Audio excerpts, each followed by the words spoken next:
श्रीरामदूतं शरणं प्रपद्ये। मनोजं मारुतुल्यवेगं जितेन्द्रियं बुद्धिमतां वरिष्ठं वातात्मजं वानरयूथमुख्यं श्रीरामदूतं शरणं प्रपद्ये। गुरुर्ब्रह्मा गुरुर्विष्णु गुरुर्देवो महेश्वरा गुरुर्साक्षात् परब्रह्म तस्मै श्री गुरवे नमः। अखण्डमण्डलाकारं व्याप्तं येन चराचरं तत्पदं दर्शितं येन तस्मै श्री गुरवे नमः। ओम नमो भगवते वासुदेवाय। ओम नमो भगवते वासुदेवाय। ओम नमो भगवते वासुदेवाय। ओम नमो भगवते वासुदेवाय। बोलो श्री कृष्ण गोविंद हरे मुरारी। हे नाथ नारायण वासुदेव। श्री कृष्ण गोविंद हरे मुरारी। हे नाथ नारायण वासुदेव। हे नाथ नारायण वासुदेव। हे नाथ नारायण वासुदेव। हे नाथ नारायण वासुदेव। हे नाथ नारायण वासुदेव। बोलो श्री कृष्ण गोविंद हरे मुरारी। हे नाथ नारायण वासुदेव। श्री कृष्ण गोविंद हरे मुरारी। हे नाथ नारायण वासुदेव। हे नाथ नारायण वासुदेव। हे नाथ नारायण वासुदेव। हे नाथ नारायण वासुदेव।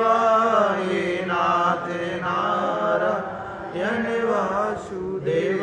बोलो श्री कृष्ण गोविंद हरे मुरारी। हे नाथ नारायण वासुदेव।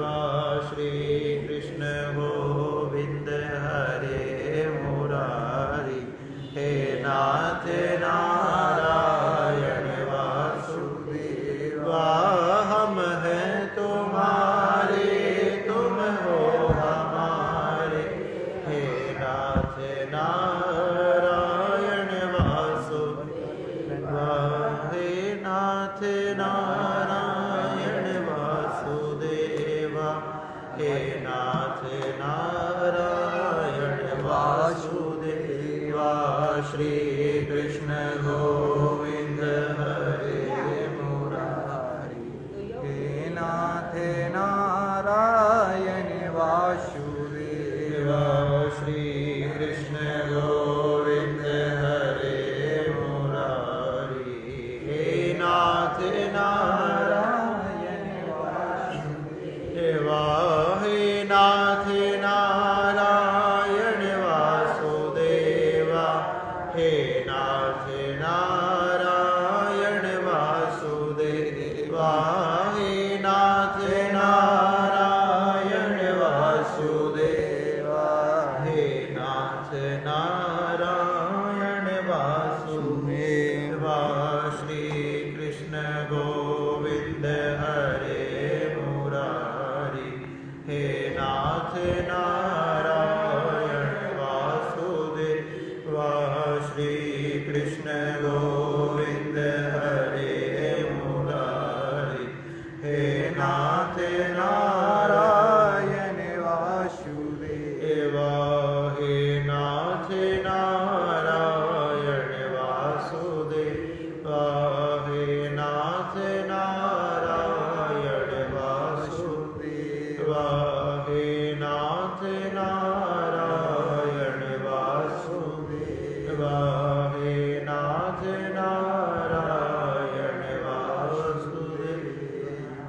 बोलिए श्री नारायण भगवान की जय। बोलिए श्री हनुमान जी महाराज की जय। बोलिए श्री गरुड़ जी महाराज की जय। बोलिए श्री सुत जी महाराज की जय। बोलिए श्री गुरुदेव महाराज की जय।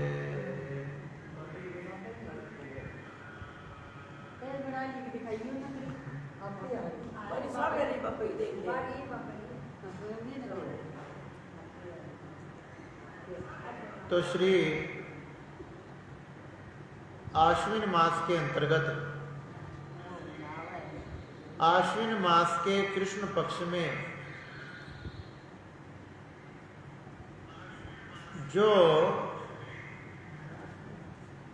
भगवान श्री नारायण ने पितृपक्ष के रूप में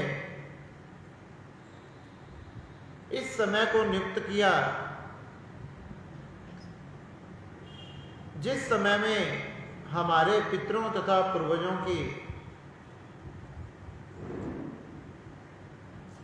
पूजन आदि तथा उनके लिए नाना प्रकार के दान तथा उन्हें नरक बाधाओं से, अन्य प्रकार के संकटों से, यहाँ तक कि पितृलोक से भी मुक्त करके वैकुंठ धाम में पहुंचाने के लिए भगवान श्री नारायण ने यह सुंदर पितृपक्ष बनाया। श्री गरुड़ जी महाराज के पूछने पर जब श्री गरुड़ जी महाराज ने भगवान श्री नारायण से पूछा कि नरक में पड़े हुए मनुष्यों की मुक्ति कैसे होगी तथा हे नारायण भगवान, यमलोक का वह मार्ग कैसा है, ये कृपा करके मुझे बताइए। तो भगवान श्री नारायण श्री गरुड़ जी महाराज को कहते हैं कि व्यक्ति हर समय काल से बचना चाहता है। व्यक्ति अपनी मृत्यु से बचने के लिए, अपने काल से बचने के लिए नाना प्रकार के प्रयास करता है, लेकिन उसे यह ज्ञात नहीं है कि उसकी जन्म से भी पहले उसकी मृत्यु की तारीख, उसकी दिनांक निश्चित हो चुकी है। फिर भी मनुष्य ये चाहता है कि वो अधिक से अधिक जिए।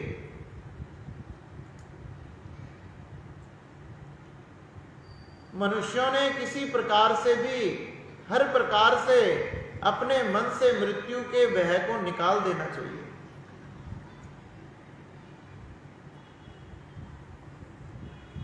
बताया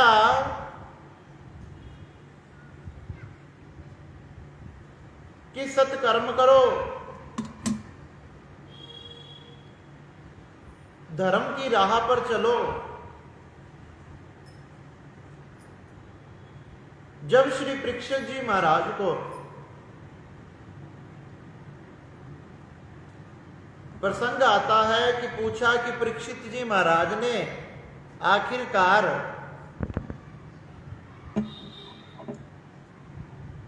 महात्मा के गले में सर्प क्यों डाल दिया। वह इतने बड़े राजा थे, इतने धर्मात्मा थे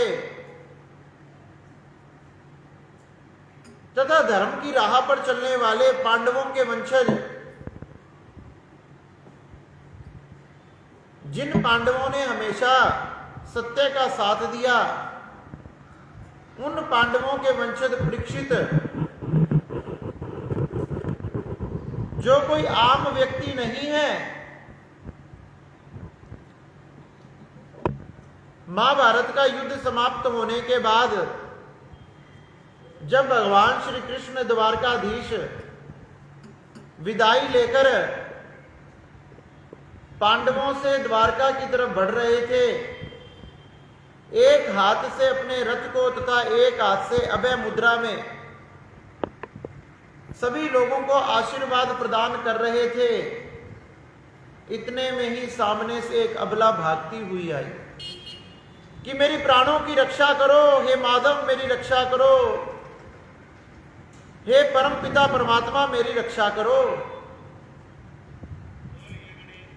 उत्तरा ने वह गलती नहीं की जो गलती उसकी सास ने की थी। अब उत्तरा की सास कौन है?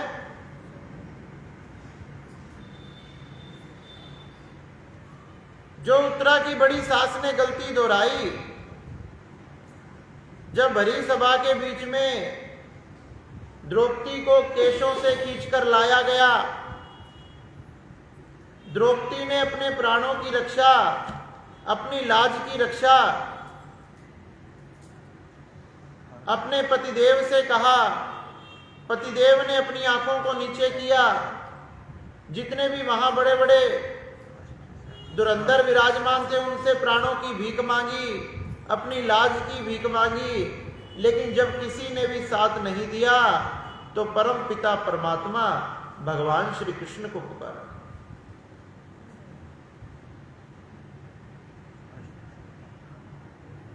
बताया गया कि भगवान श्री कृष्ण गोपाल जब बाल काल की लीलाएं कर रहे थे तो यमुना के तट पर जाकर अनेक प्रकार की सखियों के वस्त्रों को चुराया, वस्त्र हरण लीला की। भगवान तो छोटे से बालक थे और भागवत जी में प्रसंग आता है कि भगवान ने लीला क्यों की?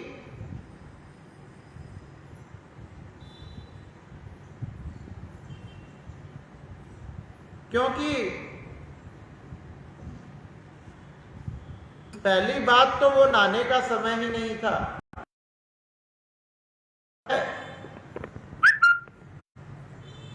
कोई ना कोई वस्त्र आपके शरीर पर, आपके तन पर होना जरूरी है। समस्त गोपियां बिल्कुल सभी वस्त्रों को त्याग कर जल में स्नान कर रही है।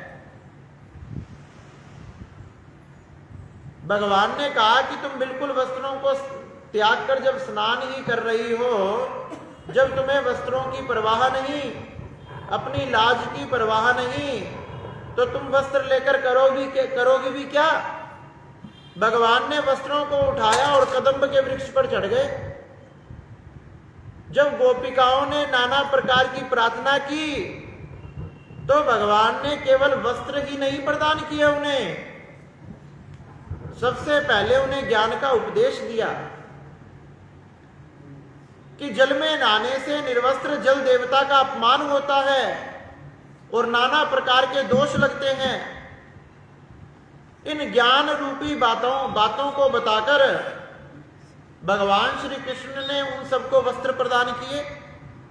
कहने लगे कि एक तरफ भगवान ने वस्त्र चुराए तो जब द्रौपदी की लाज की रक्षा आई तो दूसरी तरफ वस्त्रों को बढ़ाया।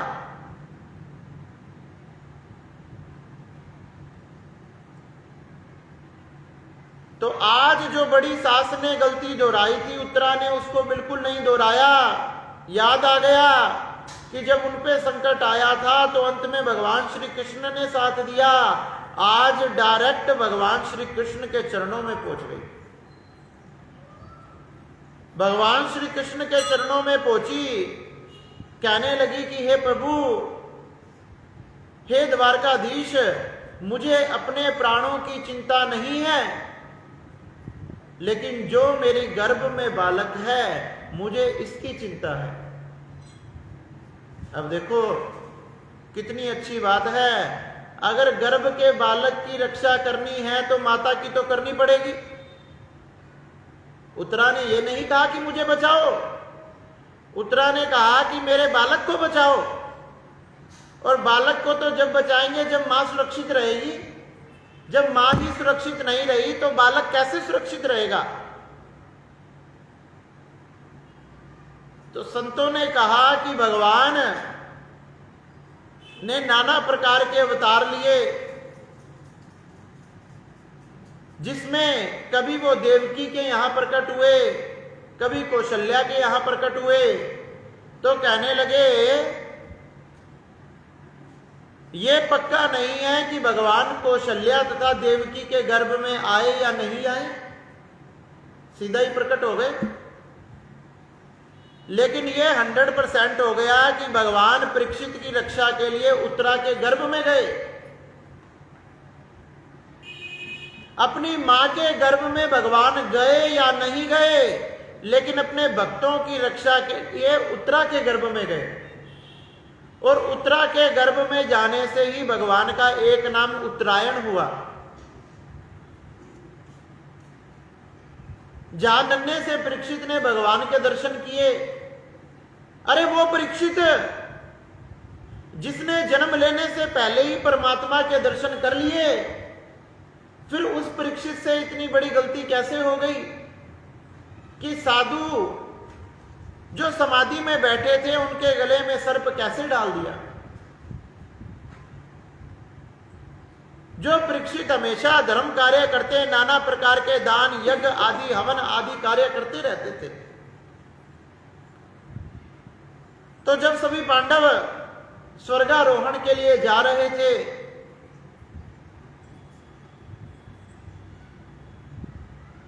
स्वर्गारोहण के समय जाते हुए पांडवों ने एक सोने के मुकुट को उठाया और सोने के मुकुट को उठाकर कहने लगे कि परीक्षित, इसे जाकर एक ऐसी संदूक में रख दो जहां इसको ना कोई छू सके, ना कोई हाथ लगा सके।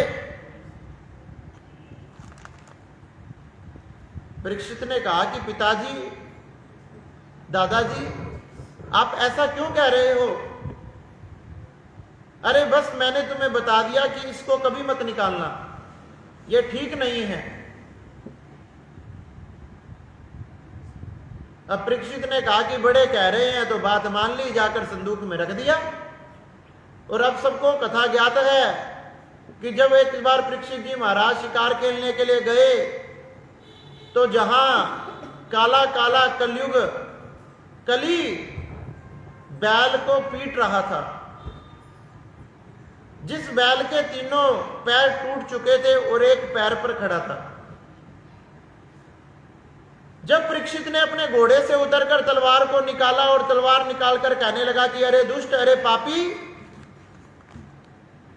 अरे मेरे राज्य में तूने इतना अधर्म का काम किया, अब मैं तुझे नहीं छोड़ूंगा। जैसे ही परीक्षित उसे मारने के लिए दौड़ने लगा कलयुग को, कलयुग ने देख लिया ये बड़ा प्रतापी है, बड़ा धर्मात्मा है और इसमें बड़ी शक्ति है, पांडवों का वंशज है, और ये मुझ तक आ गया तो मुझे बिल्कुल नहीं छोड़ेगा, इससे पहले मैं ही इसके पास चल पड़ूं। महाराज परीक्षित के चरणों में गिर पड़ा, प्राणों की रक्षा की प्रार्थना करने लगा, कहने लगा कि मेरे सब अपराधों को क्षमा करो, शरणागत की रक्षा करना क्षत्रिय का धर्म है। ताकि महाराज, अरे मेरा समय आ रहा है, इसलिए मैं अपना प्रताप दिखाऊंगा, मैं कलयुग हूं, मेरा काम ही है लोगों से झूठ बुलवाना, चोरी करवाना, पाप करवाना, चुगली करवाना, निंदा करवाना, अपनों को लूटना, अपनों को मारना। अरे ये सब मेरा धर्म है, इन सबको करने में मुझे बड़ा आनंद आता है। जब वह लोग एक दूसरे को देख देख कर मारने के लिए दौड़ते हैं, लाल आंखें कर कर एक दूसरे को गालियां देते हैं, तो मुझे बड़ा आनंद आता है।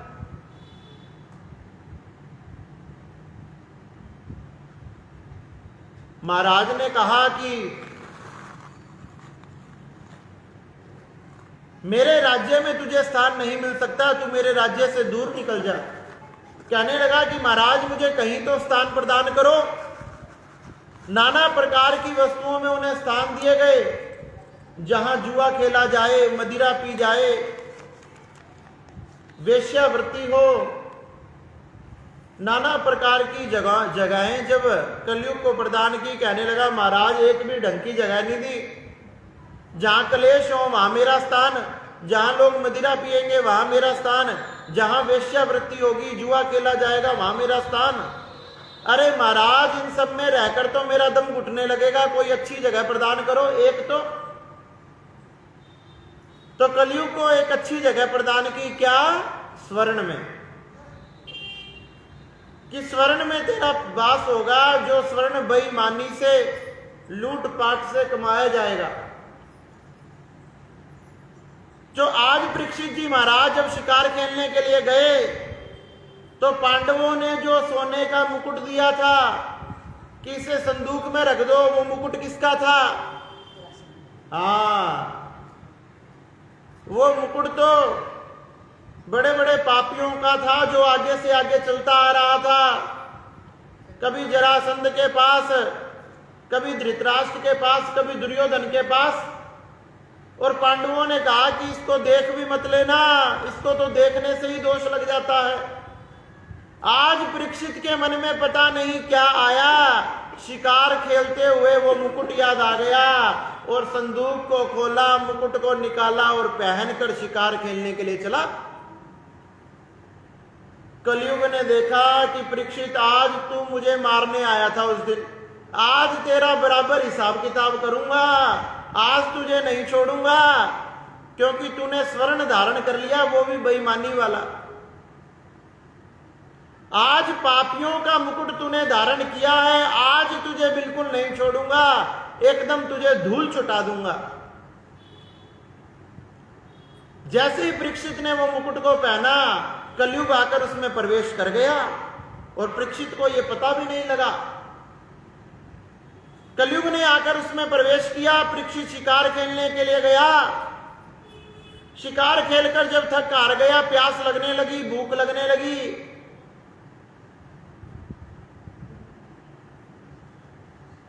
सामने मुनि का आश्रम देखा, मुनि समाधि में लगे हुए थे। कलयुग स्वर्ण से निकलकर उसके मस्तक में घुस गया और मस्तक में घुस गया तो उसके मन में विचार आया, अरे ये तो ढोंग कर रहा है, अरे ये कोई महात्मा नहीं है, ये ढोंग कर रहा है, ये जान करके नाटक कर रहा है ताकि राजा का स्वागत ना करना पड़े,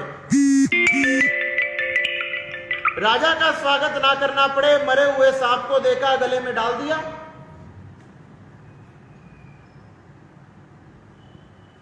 शिष्यों को पता लगा, शिष्यों ने पुत्रों को बताया, पुत्र को पता लगा तो वहीं हाथ में जल लेकर, कोश की नदी के तट पर वहीं हाथ में जल लेकर वहीं से श्राप दे दिया। वहीं से जब श्राप दिया, पिता के पास दौड़ा दौड़ा आया। पिता ने कहा कि पुत्र क्यों रो रहा है? शिष्यों ने बताया ये घटना हुई, पुत्र को बड़ी डांट लगाई। अरे एक ही धर्मात्मा राजा था समस्त पृथ्वी पर, अरे जिसकी वजह से पाप हमारे राज्य में घुस नहीं पाता था। अपने शिष्यों को भेजा और अपने शिष्यों को जब भेजा तो उन्होंने परीक्षित को जाकर बताया कि 7वें दिन तेरी मृत्यु हो जाएगी। अरे तुझे तक्षक सांप आकर डस लेगा। तो क्या हुआ?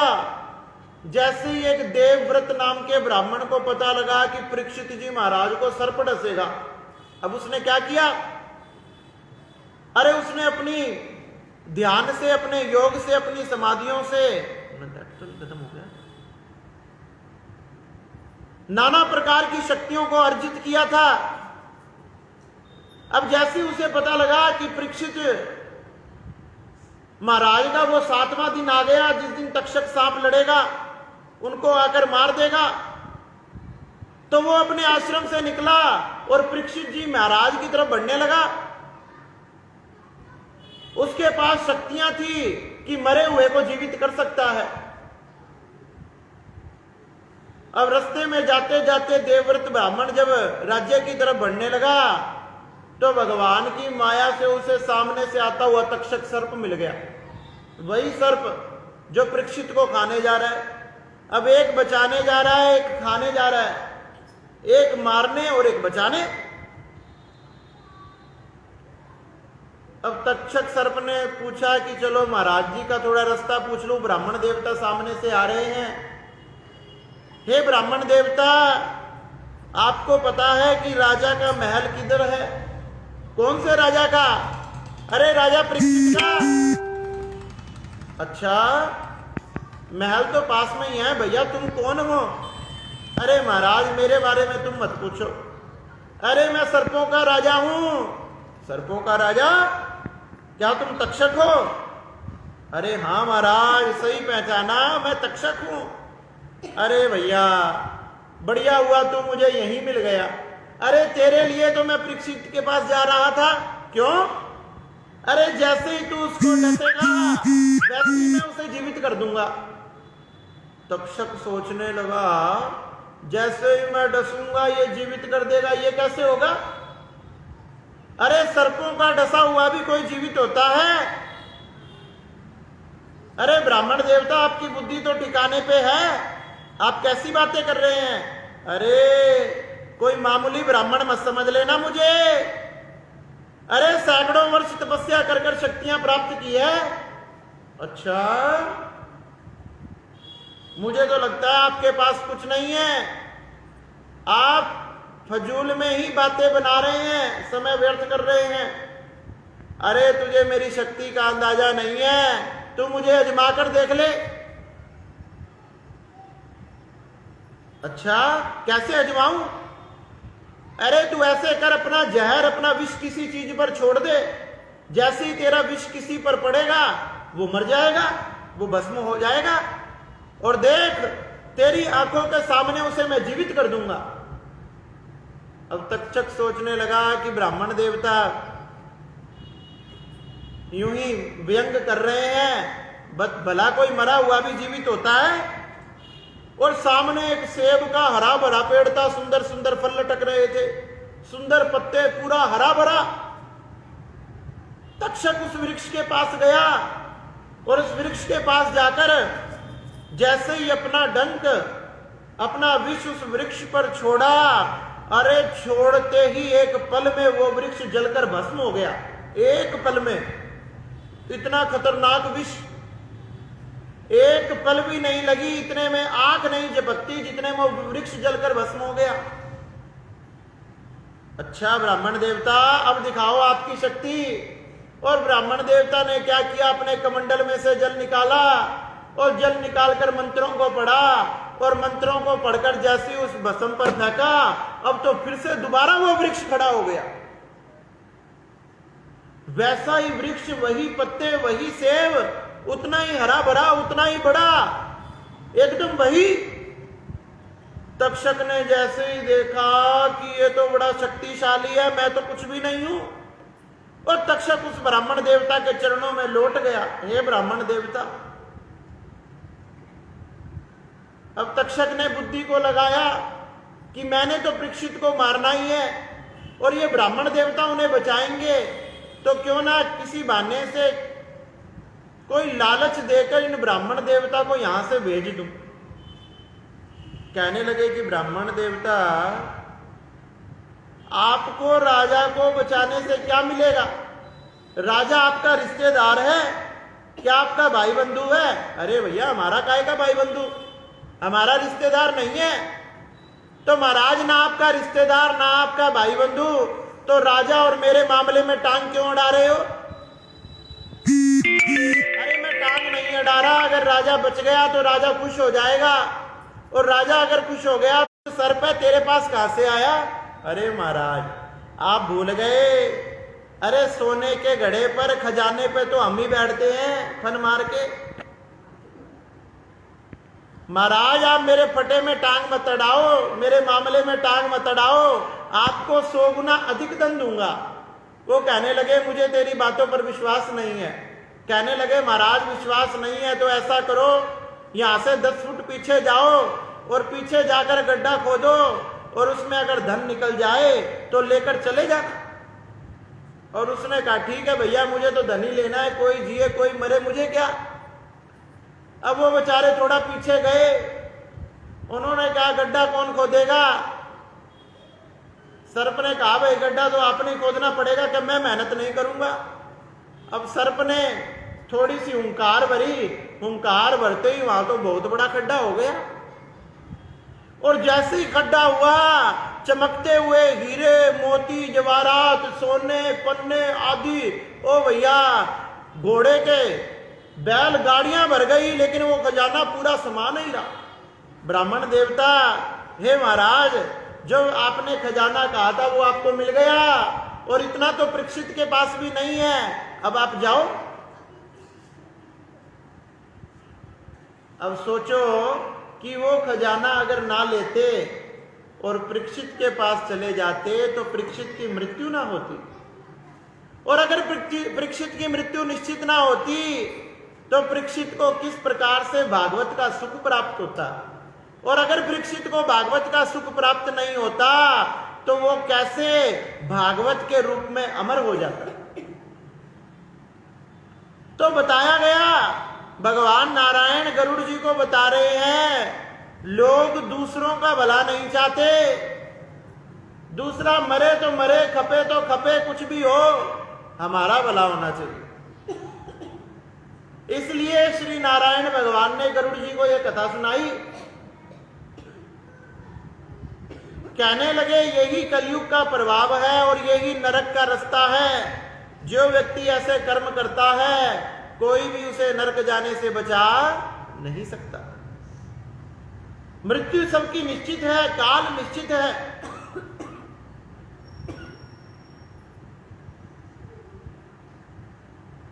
कलयुग के आदमी बड़े बुद्धिमान हैं। कलयुग के आदमी बड़े बुद्धिमान, उसमें से एक कोई सेठ था। सेठ जी एक दिन आराम से घर में बैठे थे, घर में कोई नहीं था, केवल सेठ जी थे। अब किसी ने दरवाजा खटखटाया, सेठ जी उठकर खोलने के लिए गए, और जैसे ही सेठ जी ने दरवाजा खोला, सामने कौन निकला? कौन? सामने निकले यमराज के काले काले दूत। कहने लगे सेठ जी आपका समय पूरा हो गया, अब बोरिया बिस्तर नोट पानी हिसाब किताब सब छोड़ दो और चलो हमारे साथ। सेठ जी की तो वहीं हवा निकल गई। अरे कहीं सपना तो नहीं देख रहा। पानी आंखों में मारा, फिर भी काले काले दूत वहीं खड़े हैं, गए नहीं। अरे महाराज सपना नहीं है, यह सच है, आपका समय पूरा हुआ। अरे भैया स्टेशन आने से पहले भी यात्री बता देते हैं कि स्टेशन आने वाला है, और तुम तो डायरेक्ट मुझे लेने आ गए। अरे अभी तो मैंने अपने पुत्रों को समझाया नहीं किससे लाख लेना है, किससे 2 लाख लेना है। अरे लोग मेरा पैसा खा जाएंगे हैं। अभी तो मैंने पुत्रों के नाम प्रॉपर्टी भी नहीं की। महाराज किया है चाहे नहीं किया, लेकिन जब बुलावा आ जाए तो किसी से नहीं रुकता। हमने तो बार बार आपको संकेत दिया, कभी आपके बालों को सफेद किया और आप तो और बुद्धिमान निकले, उन सफेद बालों को फिर काला कर लिया। कभी आपकी आंखों की रोशनी कम करी, आप और होशियार निकले, सीधा ऑपरेशन करवा लिया। कभी आपके गोड़ों की ग्रीस खत्म करी, आप और होशियार निकले, 10 लाख रुपए दिए, दोनों गोड़े बदलवा लिए। अरे महाराज कलयुग का आदमी बड़ा बुद्धिमान है। कभी आपकी हड्डी हिलाई, कभी आपकी रोशनी कम करी, कभी कुछ किया, कभी कुछ किया, लेकिन आपको फिर भी संकेत नहीं मिला। और तो और एक बार आपके दिल का दौरा भी पड़ा, फिर भी आप स्टंट डलाकर आ गए। अब भैया सेठ जी की सारी हवा निकल गई कि अब तो ये पक्का लेकर जाएंगे। अब वो सोचने लगा मैं भी सेठ हूं, दुनिया को ठग ठग कर खाया है, ये देखता हूं ये यमदूत मुझे कैसे लेकर जाएंगे। कहने लगे भैया एक बात बताऊं।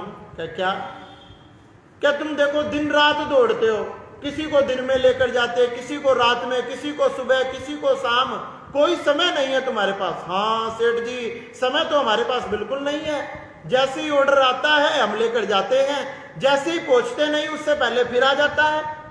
अरे हर एक सेकंड में मनुष्य की मृत्यु होती है, हम तो दौड़ते दौड़ते ही थक जाते हैं। हाँ मैं यही सोच रहा था आप थक गए होंगे, तो अरे आपने मुझे लेकर तो जाना ही है, अगर आप मुझे 2 मिनट दो तो मैं आपकी सारी थकान दूर कर दूंगा।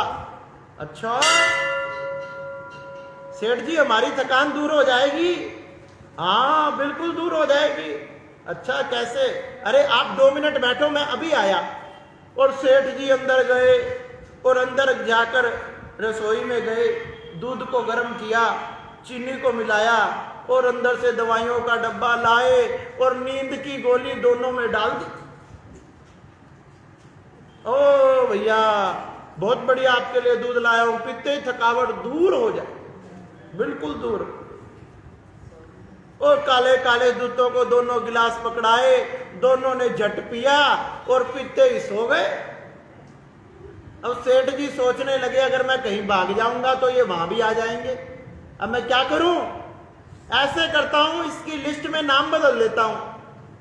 अब उन्होंने उसकी लिस्ट को खोला, उसकी डायरी को निकाला और अपना नाम जो सबसे ऊपर लिखा था उसको वहां से हटाकर सबसे नीचे लिख दिया। अरे महाराज अब देखो, अब भैया वो बेचारे आधी एक घंटे बाद उठे, जैसे तैसे होश आया। अब तो सेठ जी जगा रहे पानी गिर गिर कर। अरे महाराज आपको देरी नहीं हो रही?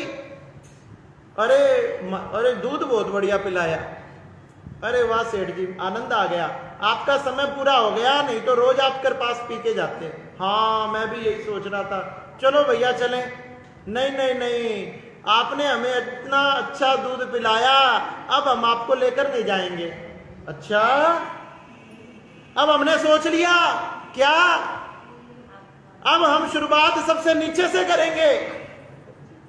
पहले हम शुरुआत ऊपर से कर रहे थे, अब हम नीचे से करेंगे। अब जैसे ही नीचे से करने लगे फिर से सेठ जी का नाम आ गया और कहने लगे सेठ जी ऊपर भी आपका नाम, नीचे भी आपका नाम। सेठ जी ने मत्था पकड़ लिया और कहने लगे काल को कोई टाल नहीं सकता, चाहे कुछ भी कर लो, काल टलने से भी नहीं टलता। सेठ जी ने मत्था पकड़ लिया और यमदूत काले काले रस्सियों में बांधकर, यमपाशों में बांधकर और डंडे से मार लगाते हुए सेठ जी को ले गए। तो श्री नारायण भगवान कहने लगे कि हे गरुड़, जैसे काल किसी के भी टाले नहीं टलता, वैसे किया हुआ कर्म भी कभी नहीं मिटता। इसलिए अच्छे कर्मों को करो। कहने लगे कि पितरों की कृपा जिस व्यक्ति पर हो जाए उसके घर के सभी संकट पीड़ा आदि दूर हो जाते हैं। पूछने लगे कैसे? ये पितरों की कृपा, इतनी बड़ी कृपा कैसे हो गई? तो श्री नारायण भगवान कहने लगे एक समय की बात है, 2 भाई हुआ करते थे। अब दोनों जो भाई थे उनके माता पिता चलते रहे और माता पिता जब चलते रहे तो दोनों भाइयों का विवाह हो चुका था। जब दोनों भाइयों का विवाह हो चुका था, माता पिता चलते रहे, तो एक भाई की जो पत्नी थी वो बहुत ज्यादा होशियार थी। अब समझ गए होंगे कैसे होशियार थी।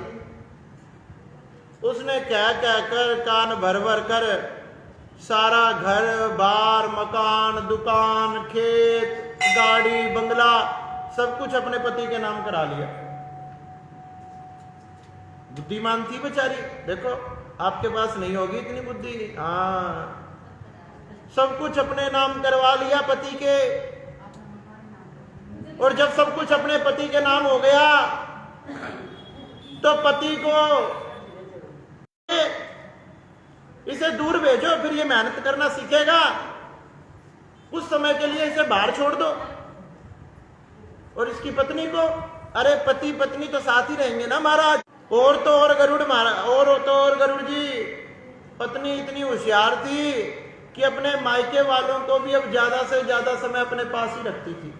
अब हमें सलाह कौन देगा? पतिदेव हमारा आपका कोई रहा नहीं, भाई आपका ऐसा है, और किसी की सलाह लेंगे जब भी तो व्यापार आगे बढ़ेगा। तो कलयुग में मुख्य सलाहकार तो साले ही होते हैं।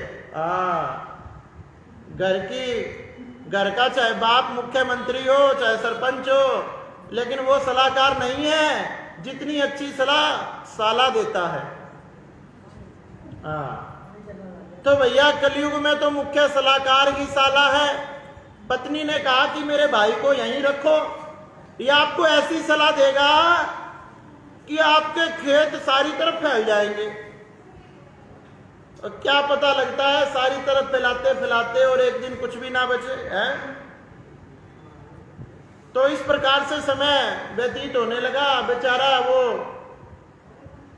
एक भाई झोपड़ी में जैसे तैसे समय बिताता, उसकी पत्नी उसी की तरह बेचारी सीधी थी, और भैया ऐसे समय बीतने लगा।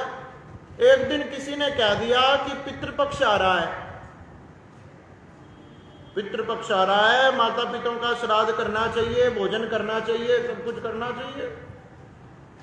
अब उस बड़ा भाई अपनी पत्नी से कहने लगा कि पितृपक्ष आ रहा है, माता पिता का श्राद्ध करेंगे?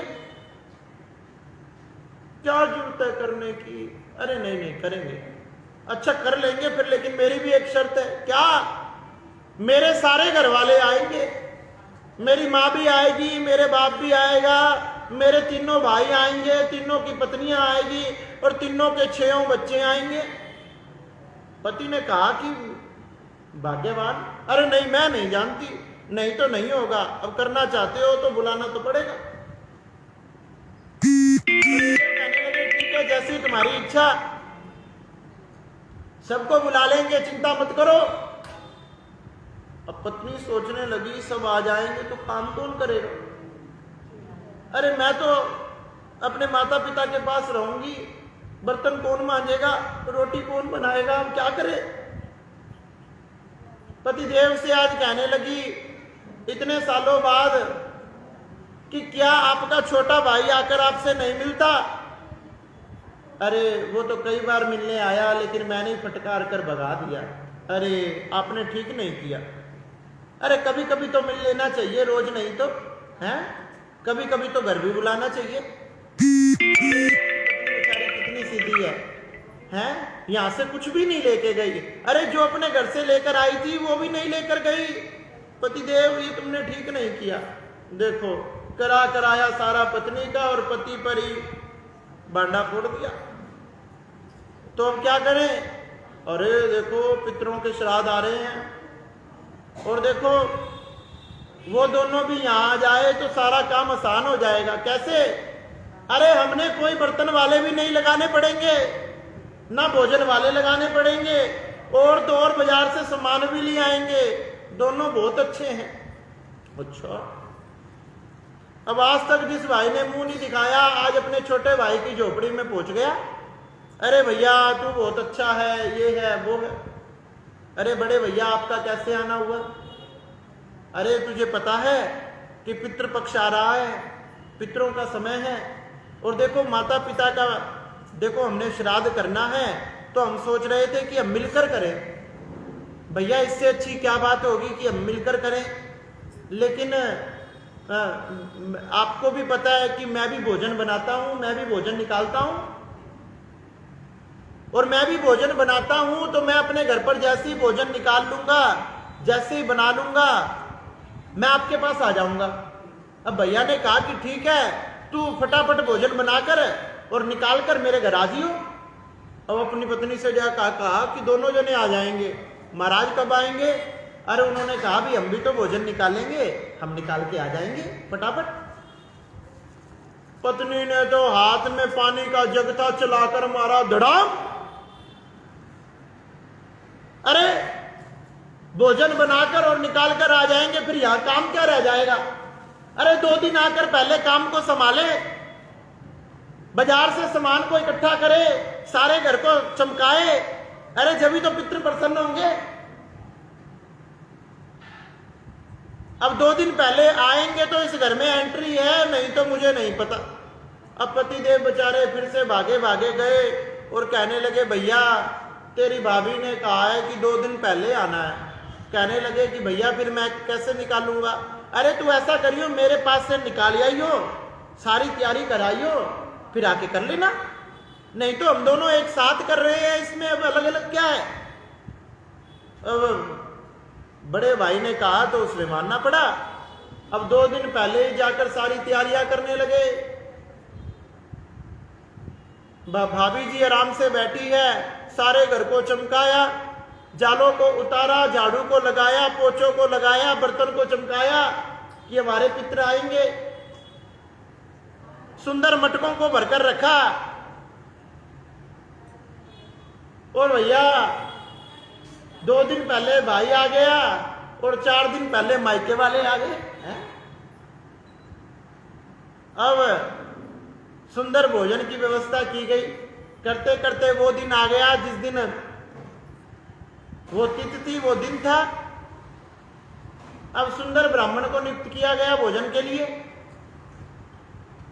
अब भोजन के लिए नियुक्त किया गया तो क्या हुआ, भोजन बनकर तैयार हो गया। और जैसे ही भोजन बनकर तैयार हुआ, मायके वाले कहने लगे कि खुशबू बड़ी अच्छी है। अरे वाह, मेरे पेट में तो चूहे कूद रहे हैं, क्या किया जाए? अरे बेटी कुछ करना, कुछ खाया नहीं सुबह से। अरे आपको पता है इतने पितरों की थाली नहीं निकलेगी, ऐसे कैसे मिलेगी आपको?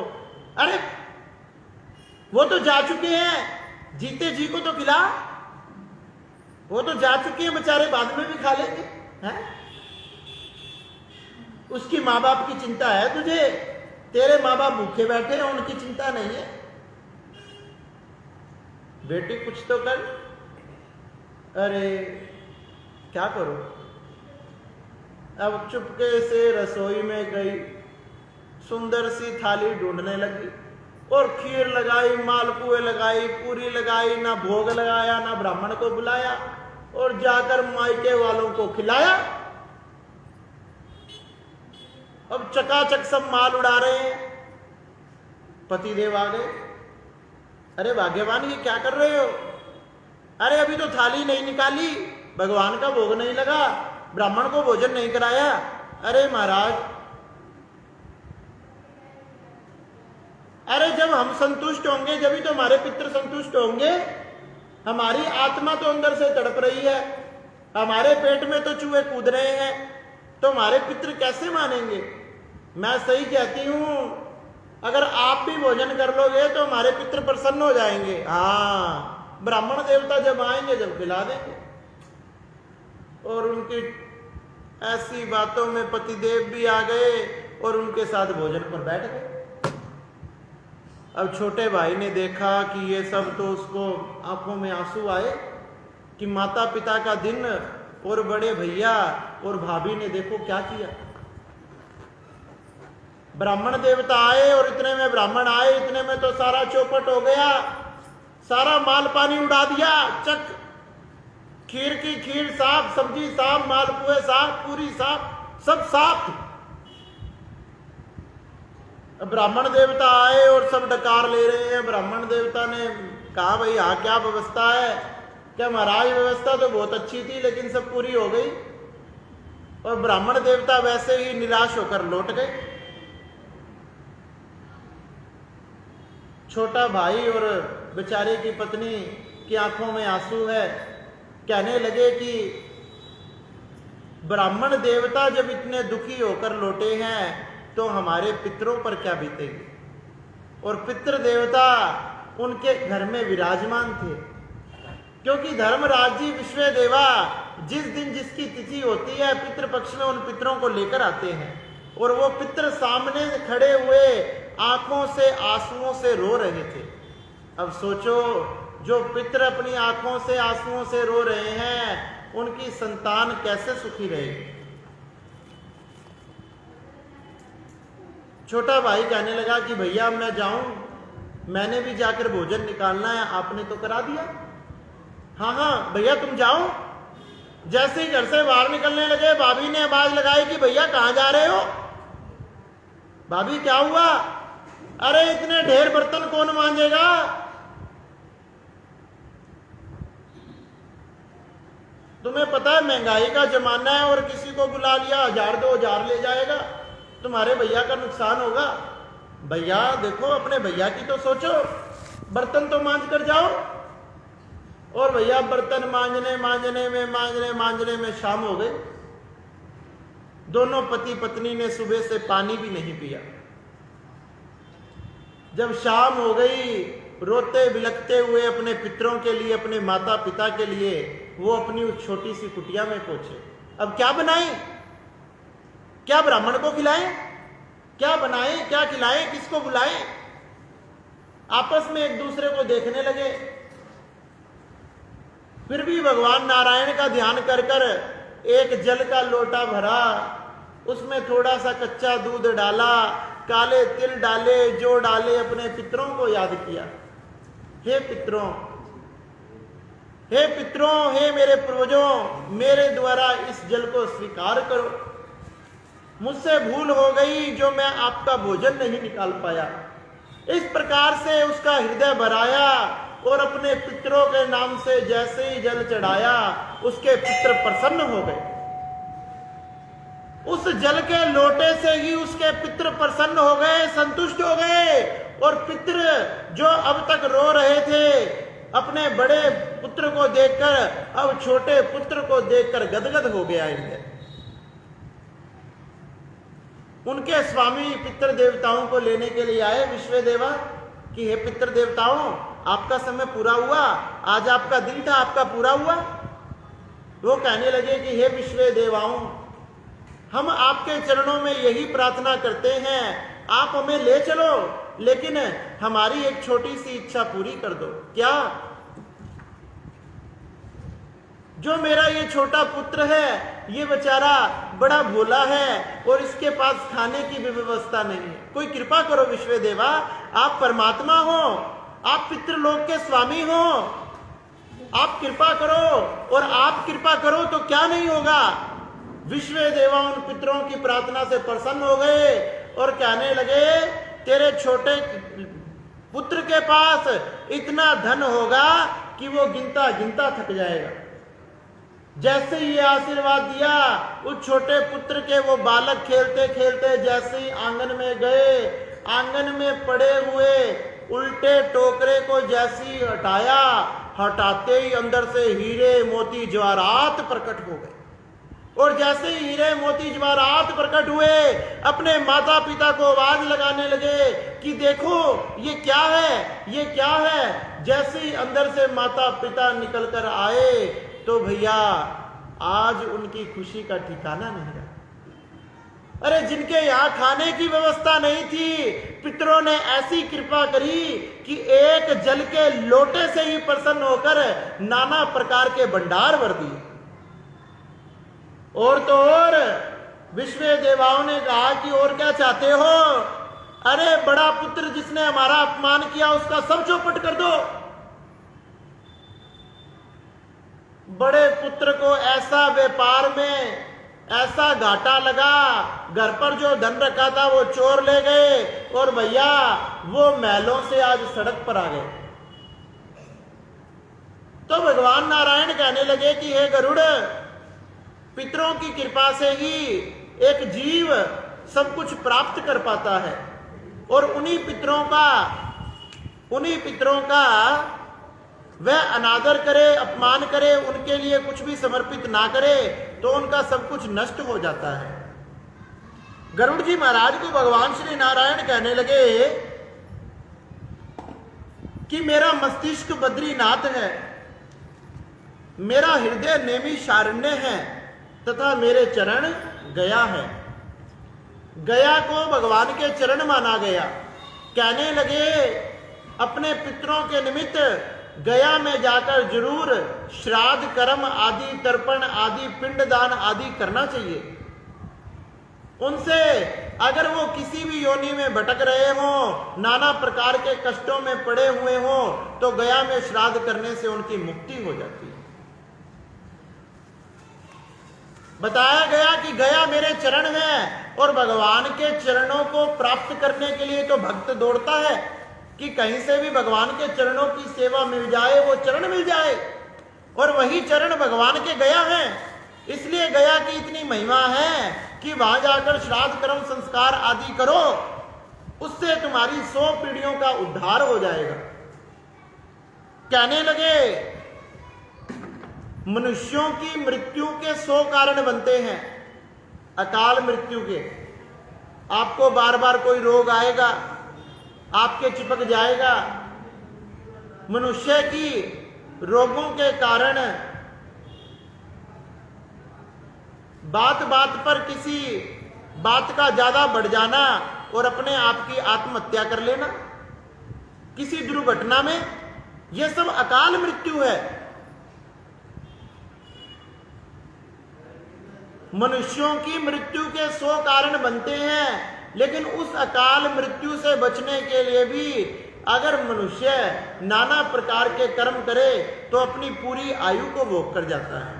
कहने लगे अकाल मृत्यु आदि से बचने के लिए नियम पर चलो। सबसे पहले तो नियम पर चलो। कुछ भी ऐसा मत खाओ पियो जो परमात्मा के नहीं चढ़ता। जिसका केवल परमात्मा के भोग लगता है वही खाओ। ना क्रोध करो, ना चुगली करो, ना निंदा करो। नाना प्रकार के विकारों से बचो। आपकी अकाल मृत्यु हो ही नहीं सकती। और अकाल मृत्यु से बचने के लिए जीव जप करता है। जाप कहते हैं ना भैया, किसी पर संकट आ गया तो क्या करे? महामृत्युंजय मंत्र का जाप करो, अनुष्ठान करवाओ। अकाल मृत्यु से रक्षा के लिए जप करो, तप करो, यज्ञ करो। अर्जुन ने कहा कि भगवान श्री कृष्ण क्या महाभारत के युद्ध में मेरी जीत हो जाएगी? क्योंकि सामने इतनी धुरंधर सेना है, एक से बड़ा एक प्रतापी है। जिस दिन महाभारत का युद्ध का अंतिम दिन था, उससे एक रात्रि पहले पूरी रात भगवान कृष्ण ने अर्जुन से यज्ञ करवाया कि किसी भी प्रकार से अर्जुन की अकाल मृत्यु ना हो जाए, ये पूरी आयु जीकर जाए। पूरी रात अर्जुन से यज्ञ करवाया और उसी यज्ञ का प्रभाव था। और वो यज्ञ कोई मामूली नहीं था। मां बगलामुखी का भव्य यज्ञ करवाया और उस यज्ञ के प्रताप से अकाल मृत्यु को जीतकर अर्जुन ने समस्त कौरवों का नाश कर दिया। तो अकाल मृत्यु से बचने के लिए जप करो, यज्ञ करो, व्रत करो, भगवान का नाम स्मरण करो। अगर इन सब कार्यों को आप करते रहोगे तो आपकी अकाल मृत्यु होने वाली नहीं है। अब आप ये क्यों बता रहे हो कि अकाल मृत्यु से बचो? क्योंकि अकाल मृत्यु होने वाले जीव का कल्याण नहीं होता। उसने नाना प्रकार के कष्टों को भोगना पड़ता है। उन कष्टों से बचने के लिए भगवान नारायण ने गरुड़ को ये मार्ग बताए। कहने लगे जो व्यक्ति इस प्रकार के कार्य करता है, देवता उनका खड़े होकर स्वागत करते हैं।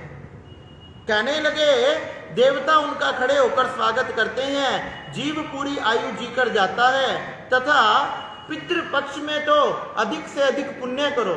जितना भी पुण्य करो, कोई भी व्रत, कोई भी पूजा, कोई भी पाठ, वो सब अपने पितरों के निमित्त कर दो कि भगवान जो भी मैंने पाठ पूजा की है, मंत्र जाप आदि किया है, इन सब का फल मेरे पितरों को प्राप्त हो। जैसे ही आप पितरों के निमित्त करते हो, आपके पितरों का तो उद्धार होता ही होता है, साथ में आपका भी हो जाता है। तो बताया गया विशेषकर इस पितृ पक्ष में तो जो भी धर्म कार्य करो, अपने पितरों को समर्पित करो।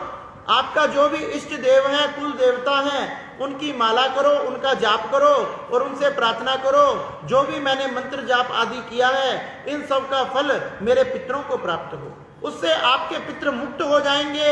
आपके घर में किसी भी प्रकार का पितृ दोष नहीं रहेगा।